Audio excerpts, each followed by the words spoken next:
하나님의 말씀은 요한복음 13장 1절 말씀 함께 봉독하겠습니다.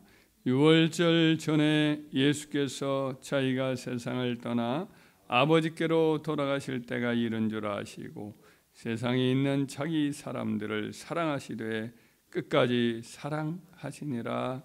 아멘. 오늘 말씀을 보면은 예수님이 이제 바로 잡히시 전날에 자기가 십자가에 곧 못 박혀 죽으셔서 또 세상을 떠나 이제 아버지께로 돌아가실 때가 다 되었다, 때가 다 찼다 그걸 아시자 예수님 마음이 더욱더 감정적인 마음이 되신 것 같아요. 그래서 그 마음에는 바로 이제 주님의 제자들, 자기 제자들을 향한 사랑으로 더욱 충만해진 것을 보게 됩니다. 3년 반 정도 함께 이렇게 지내니까 예수님은 자기의 사역의 동반자지요. 자기의 제자들, 12명의 제자들 날마다 이제 뭐 같이 먹고 같이 자고 같이 일어나고 같이 여행하고 같이 또 이렇게 하나님 나라에 대한 비전을 나눴던 그런 믿음의 이제 제자들이며 동지이고 사명을 같이 나누는 사람이라 생각을 했던 자기 제자들인 12명과 또 여제자들도 있습니다. 누가복음에 보면 수잔나라든지 요한나라든지 이런 마리아라든지 이런 분들, 막달라 마리아 이런 분들이 또 예수님의 여제자로서 여행할 때 음식을 준비하기도 하고 뭐 숙소를 또 여러 가지 정리하기도 하고 그렇지 어떤 12명, 13명이나 되는 사람들이기 때문에 여러 가지로 또 준비하는 것이 많이 있는데 그런 일들을 늘 이 여제자들이 준비하고 또 물질 같은 것들이라든지 이런 것들 다 이제 챙기고 이런 역할을 해서 사실상 여기서 성경에 잘 드러나 있지 않지만 여제자들의 역할들이 굉장히 컸으리라 이렇게 생각을 하게 됩니다. 그분들 모두에 대한 사랑이 더 깊어진 것 같습니다. 예수님이 이제 그들을 내려놓고 홀로 두고 이제 아버지께로 돌아가시게 되면 그들이 남아서 이제 하나님의 복음을 전하는 사명을 감당해야 될 텐데 그래서 예수님의 마음이 늘 이렇게 마지막 식사 어떤 의미에서 육신의 몸이 변화되기 전에 인간으로서 인간의 대표로서의 모습으로는 마지막에 이제 식사 아니겠어요? 그래서 이 예수님의 마음이 더욱 감상적이 된 그런 부분이 있는 것 같습니다. 그래서 누가복음 22장 14절에 이런 말씀을 합니다. 유월절 식사를 그날 저녁에 하자 바로 시작할 때에 처음 하셨던 말씀이 이것입니다. 때가 이르매 예수께서 사들과 함께 앉으사 이르시되 내가 고난을 받기 전에 너희와 함께 이 유월절 먹기를 원하고 원하노라. 내가 너희에게 이르노니 이 유월절이 하나님의 나라에서 이루어지기까지 다시 먹지 아니하리라. 마지막 식사의 만찬을 예수님이 바로 제자들과 함께 나누기를 간절히 원하였다. 이런 말씀을 하고 있습니다. 예수님은 뭐 사랑 그 자체죠. 모든 이들을 사랑하셨죠. 예수님 앞에 모여들었던 수많은 사람들, 예수님이 그들을 사랑하여서 늘 마음이 긍휼이 가득하여서 마음이 가득한 긍휼이 충만하여서 그들의 병을 고치고 그들을 가르쳐 주시고 여러 또 기적과 이적을 베풀어 주시곤 하지 않았습니까?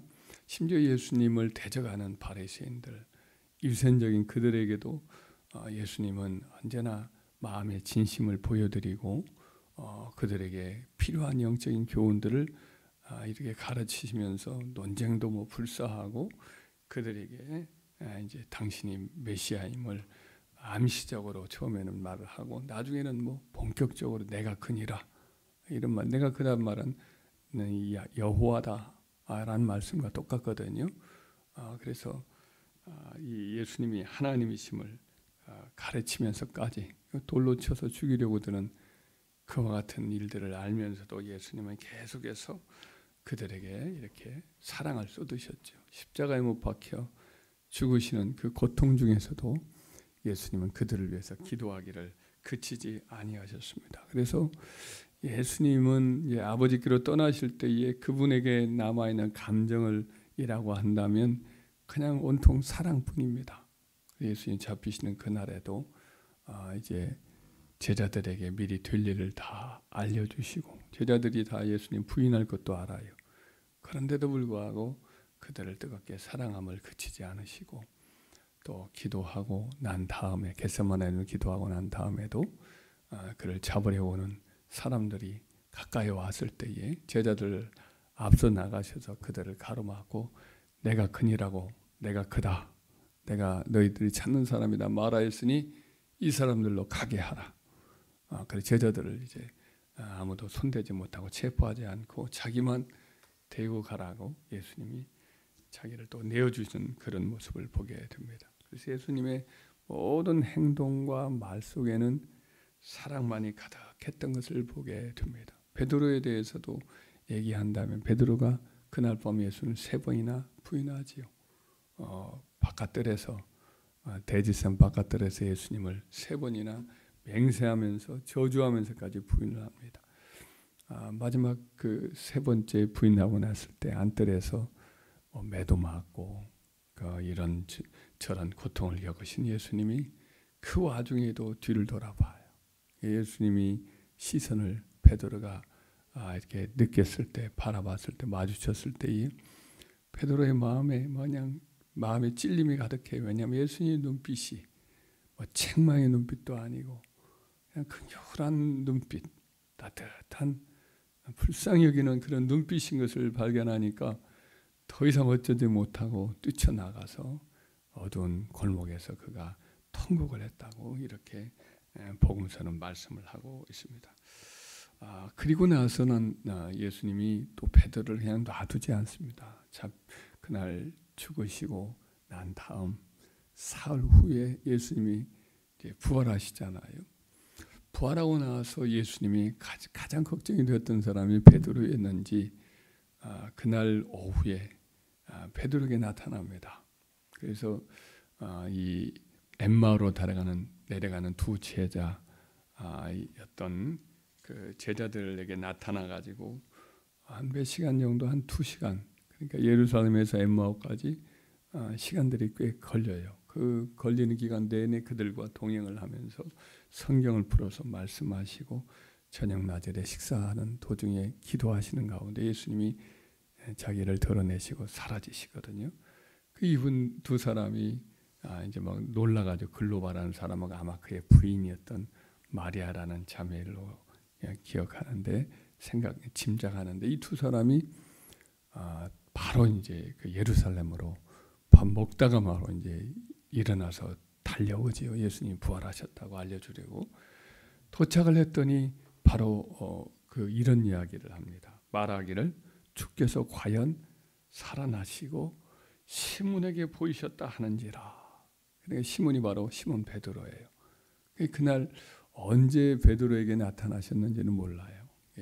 베드로가 아침 나절에 그 무덤에 갔다 와서 이제 다시 돌아갔잖아요. 그때 그 이후에 이제 엠마오로 가는 두 제자에게 예수님은 오나절에 저녁에 이르기 전까지 나타나셨으니까 그 이전에 나타났는지 아니면 엠마오로 가던 두 제자에게 저녁쯤에 나타나셨다가 즉시 또 베드로에게 찾아와서 만나 주셨는지 정확한 시간은 모르지만 그날 시몬 베드로에게 예수님이 나타나셨어요. 아마도 가장 마음속에 예수님이 걱정스러웠던 것이 베드로가 아닐까 이런 생각을 하게 됩니다. 그날 3번이나 부인하고 그리고 나서 한 이틀 정도로 얼마나 방황을 했겠어요. 무슨 일을 저질릴지 모르겠다는 생각도 예수님 마음속에 들어서 그 마음을 어루만지고 그러기 위해서 예수님이 나타나셔서 따뜻하게 말씀을 해 주신 줄 믿습니다. 그리고 나서도 예수님 마음이 이제 또 남아 있었던 것은 베드로가 사역에 대한 어떤 부담감을 많이 느꼈을 거예요. 사역을 내가 과연 자격이 있을까 없을까? 나 같은 사람이 어떻게 사도로 이 일을 감당할까? 나는 돌아가서 그냥 어부나 해야겠다. 이런 생각을 할 가능성이 매우 크니까 예수님이 갈릴리에 제자들이 고기 잡는데 그때에 새벽에 나타나요. 새벽 갈릴리 바다 기슭에 나타나셔서 그들에게 얘들아 너에게 고기가 있느냐 없나이다. 오른편에 그물을 던지라. 그물을 그대로 던졌더니 고기가 가득합니다. 그런데 전우인이 도대체 누군가 이렇게 저들 궁금할 때에 사도 요한이 주님이시다 이 말을 하니까 또 베드로가 뜨끔합니다. 그래서 옷 벗고 막 고기 잡다가 겉옷을 좀 줘라 해가지고 겉옷을 입고 바다로 뛰어내려서 그래서 이제 헤엄을 쳐서 걸어서 나오죠. 이게 예수님을 옷 벗은 상태에서 고기 잡는 모습으로 보인다는 것은 너무 부끄러웠다 이런 생각이 들었던 것 같습니다. 나와 보니까 예수님이 벌써 떡을 구워놓고 이렇게 있어요. 고기를 좀 더 가져와라 해서 더 가져오니까 그 고기를 또 구워서 다 나눠줍니다. 식사를 다 마친 후에 예수님이 베드로에게 묻습니다. 베드로야, 요나의 아들 시몬아, 네가 나를 사랑하느냐? 이 사람들보다 더 사랑하느냐? 이 말을 3번 묻습니다. 네, 그러합니다 라고 대답을 하자 내 양을 치라, 내 어린 양을 먹이라, 내 양을 치라고 3번이나 또 그의 사역에 대한 사명을 다시 확인시켜 줍니다. 예수님 모든 행동 속에는 이런 사랑만이 가득한 것을 보게 됩니다. 그래서 예수님의 그 마지막 순간과 부활 이후의 모든 모습 속에도 제자에 대한 사랑, 자기 사람들에 대한 뜨거운 사랑, 충만한 사랑으로 가득한 모습을 우리가 보게 되지요. 그래서 우리가 이와 같이 우리도 이제 어떤 면에서는 다 모든 것을 내려놓고 세상을 버리고 아버지께로 돌아갈 때, 우리 주님이 돌아갈 때가 가까워지면 그때 뭘 딱 한 가지만 하라고 하면 뭘 할까? 그래서 이제 자기 사람들을 끝까지 사랑하시니라 하였던 우리 주님을 본받아서 우리도 사랑만 하는 저와 여러분들 되길 바랍니다. 베드로 전서 4장 말씀에 보면 7절 8절에 보면 만물의 마지막이 가까이 왔으니 그러므로 너희는 정신을 차리고 근신하여 기도하라.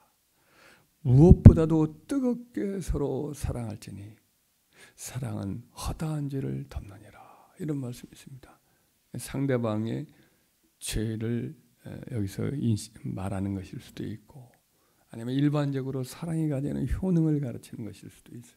그러니까 어떤 죄와 허물을 범한 사람일지라도 사랑으로 그 사람의 죄를 덮어라. 이런 의미가 가장 클 겁니다. 그러나 사랑을 하게 되는 그 사랑하는 사람은 그 사람의 허다한 죄가 있더라도 하나님이 그 죄를 다 덮어주신다. 이런 의미도 여기다 담겨 있다 생각이 됩니다. 하여튼 말세에도 우리가 더욱 힘쓸 것, 우리 자신의 마지막 생애의 마지막에도 힘쓸 것, 이건 바로 사랑인 줄 믿습니다. 최선을 다하여 우리 주님이 본을 보이신 그 사랑, 특별히 가장 가까운 자기 사람들을 이렇게 끝까지 사랑하셨다. 가장 다른 사람을 사랑하면서도 다른 사람에게는 늘 관용을 베푸면서도 늘 가까운 사람에게는 오히려 또 무심하고 퉁퉁하고 또 배려하지 못하고 그런 경우도 허다히 많잖아요. 다른 사람을 다 사랑하는데 자기 자식은 사랑하지 못하는 그런 경우도 많고 용서하지 못하고 더 엄격하고 이것도 사랑의 한 방법으로 그렇게 하지만은 또 그러지 못하고 또 더 인색하는 경우도 있을 수 있어요. 네, 예수님은 그렇지 않았습니다. 예수님이 세상을 떠나 아버지로 가실 때가 이런 줄 아시고 사랑하시되 자기 사람들을 끝까지라는 단어가 충만이란 이런 의미가 있습니다. 하여튼 우리가 이와 같이 사랑하되 충만하게 온전히 이와 같이 사랑하여서 주님 앞에 섰을 때 사랑에 있어서 정말 후회 없이 남김없이 사랑하다가 주님을 만나는 저와 여러분 되기를 주의 이름으로 축원합니다.